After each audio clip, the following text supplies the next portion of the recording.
Finally, a national cybersecurity strategy. This is Mark Miller, executive producer of It's 505. The lead into this segment is a little misleading. There actually is no national cybersecurity strategy. I've been following the foot-draggingly long process towards the proposed strategy with promises of any week now coming at regular intervals. 2 days ago, Fred Kaplan from Slate provided the latest insight into why this time it might actually happen. The first is urgency.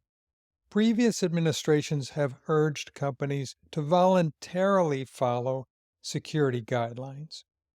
With the current state of cybersecurity concern on the global stage, the Biden administration is going to mandate it for banking, finance, electrical power, waterworks, transportation systems, telecommunications, and emergency management services.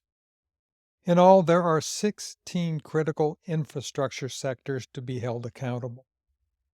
The second is that the strategy is going to overtly allow the government to go on the offensive against the adversaries.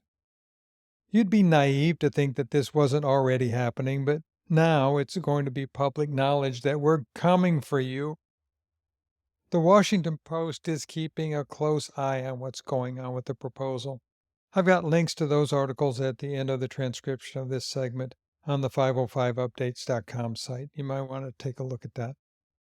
According to Ellen Nakashima and Tim Starks, a national strategy for the first time calls for comprehensive cybersecurity regulation of the nation's critical infrastructure, explicitly recognizing that years of voluntary approach have failed to secure the nation against cyber attacks.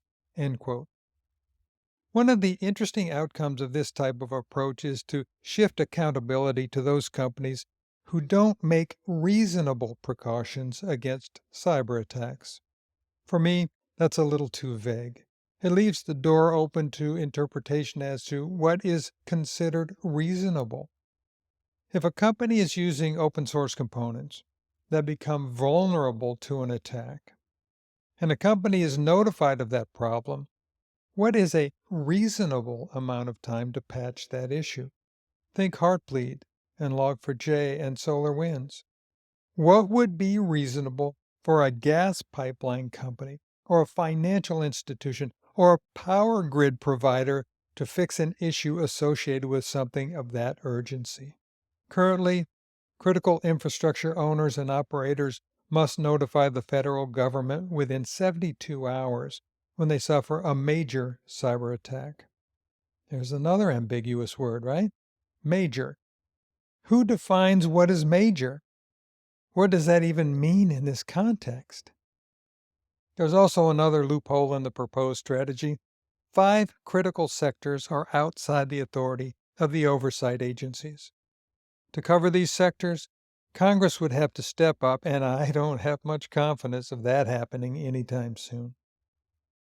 Even with the ambiguities left in the strategies such as this, it's a major step forward to get 20 federal agencies headed in the same direction. Keep an eye on the headlines. This is supposed to be signed by Biden relatively soon.